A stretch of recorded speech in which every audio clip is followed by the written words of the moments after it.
Hello friends, તો સ્વાગત છે તમારું મારી ચેનલ ઉપર. અને આજે આપણે બનાવવાના છીએ જે લોકો કેક ખાવાના શોખીન હોય ને એ લોકો માટેની રેસીપી, જે છે ઓરિયો શોર્ટ્સ, જે એકદમ ઝટપટ બની જવાની છે.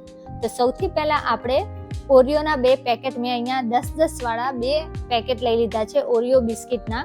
તો જે 10-10 વાળા આવે છે એ લઈ શકો છો, અથવા તો તમે જે 20 વાળું જે મોટું પેકેટ આવે છે એ પણ લઈ શકો છો. હવે જો આપણે જે ઓરિયોની વચ્ચે જે ક્રીમનો પાર્ટ આવે છે એ આપણે કાઢી લેવાનો છે, જેથી જ્યારે આપણે ક્રશ કરીએ ને ત્યારે વધારે ઓલું જેમ કે સોગી કે ને એ ન થઈ જાય એના માટે. હા, તમારે રાખવું હોય તો તમે રાખી શકો છો, પરંતુ હું અહીંયા જે એનો વ્હાઈટ જે ક્રીમનો પાર્ટ આવે છે ને એ કાઢી લઉં છું.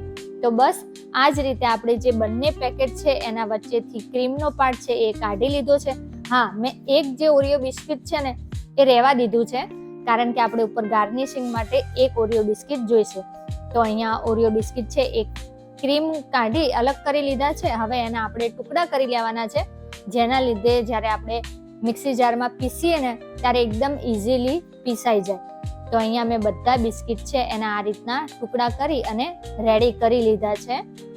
તો જો આ ટુકડા રેડી થઈ ગયા છે. હવે આ રીતના કોઈ પણ આપણે મિક્સી જાર લઈ લઈશું અને એની અંદર બધા જ જે બિસ્કિટ છે એ આપણે એડ કરી લેવાના છે, અને એને હવે આપણે પીસી અને એકદમ ફાઇન એવો પાવડર બનાવી લેવાનો છે, જેનો ટેસ્ટ કેક જેવો જ આવશે.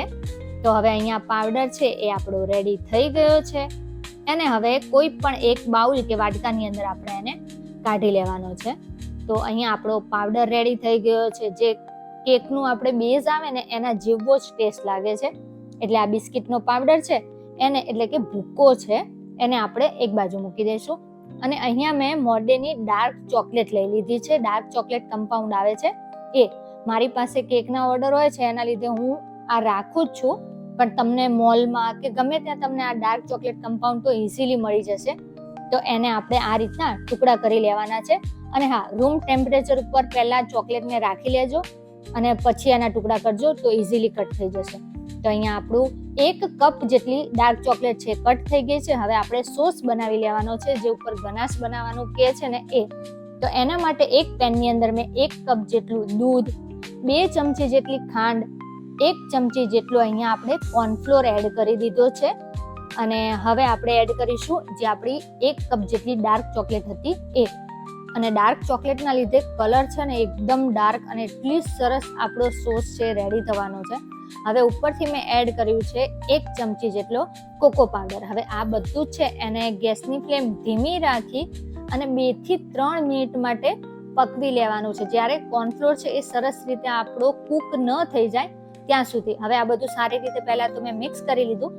હવે આપણે જે ઓરિયો બિસ્કિટની ક્રીમ રાખી હતી ને એ મેં આમાં એડ કરી લીધી છે, જેના લીધે થોડો ટેસ્ટ છે એ પણ એકદમ સરસ આવશે. તો હવે આને સતત મિક્સ કરતા જઈ 2 થી 3 મિનિટ માટે એને ચલાવી લેવાનું છે. અને આ રીતના જો એકદમ ગાઢો આપણો જે ગનાશ કહીએ છીએ, જે કેક ઉપર ને એની ઉપર આપણે પોર કરીએ છીએ, સોસ કહેવાય ચોકલેટ સોસ, એ આપણો રેડી થઈ ગયો છે. તો જો એકદમ કેટલો સરસ રીતે પોર થાય છે. તો બસ આને હવે આપણે એક બાજુ લઈ લઈશું અને એને પહેલા તો ઠંડો થવા દેવાનું છે. પણ હા, વધારે ઠંડો ન થવા દેતા, નહીતર એકદમ ગાઢું થઈ જશે. પણ હા, આ સોસ છે ને એટલો સરસ લાગશે, તમે દૂધની અંદર પણ એડ કરી અને જ્યારે કોલ્ડ કોફી બનાવો કે એ બનાવો ને ત્યારે તમે આને એડ કરી શકો છો. તો હવે આપણે સોસ છે એને મૂકી દઈશું એક બાજુ. અને અહીંયા મેં શોર્ટ્સ બનાવવા માટે આ રીતની મારી પાસે નાના ગ્લાસ હતા એ લઈ લીધા છે. આ કાચના છે, તમારી પાસે ઓલી પ્લાસ્ટિકના કપ આવે છે એ પણ લઈ શકો છો, કે કોઈ પણ કાચનું જે કન્ટેનર હોય ને એમાં તમે આ રીતે બનાવી પણ શકો છો. તો સૌથી પહેલા આપણે જે ચોકલેટ સોસ છે એ પાથરી દઈશું નીચે. ત્યારબાદ આપણે જે બિસ્કિટનો ભૂકો કર્યો હતો એ એડ કરીશું. ફરીથી ઉપર એક લેયર કરશું આપણે ચોકલેટ સોસની, અને ફરીથી ઉપર એડ કરવાનો છે આપણે બિસ્કિટનો ઓરિયોનો ભૂકો. હવે લાસ્ટ છે કે ફરીથી ઉપર આપણે જે સોસ હતો ને એ આ રીતના કરી અને પાથરી લેવાનો છે. લુકમાં એટલો સરસ લાગે છે, અને લુકની સાથે સાથે તમે ટેસ્ટ બનાવજો અને પછી ટેસ્ટ કરજો. એ એટલો સરસ લાગે છે ને કે નહીં ખાતા હોય ને ચોકલેટ કે કાંઈ પણ કેક કે એ લોકો પણ ખાવા લાગશે. તો બસ મેં બંને એટલે કે 3 ગ્લાસ છે ને મેં એને આ રીતના ભરી દીધા હતા અને તમે જોઈ શકો છો કે મારું ટાબરિયું છે ને આ બનતું હતું ને ત્યારથી આટા મારતો હતો કે અમારે તો આ પહેલા જ ટેસ્ટ કરવું છે. તો બસ આપણા જે આ ચોકલેટના એટલે કે ઓરિયો શોર્ટ્સ છે એ રેડી થઈ ગયા છે. હવે આપણે ગાર્નિશ કરી દઈએ. તો જે એક બિસ્કિટ બચાવ્યું હતું ને એના મેં 4 ટુકડા કરી દીધા હતા અને એક એક કરી મેં આ રીતના એને રાખી દીધા હતા. હવે તમે આને છે ફ્રીઝમાં પણ રાખી શકો છો, પછી પણ સર્વ કરી શકો છો.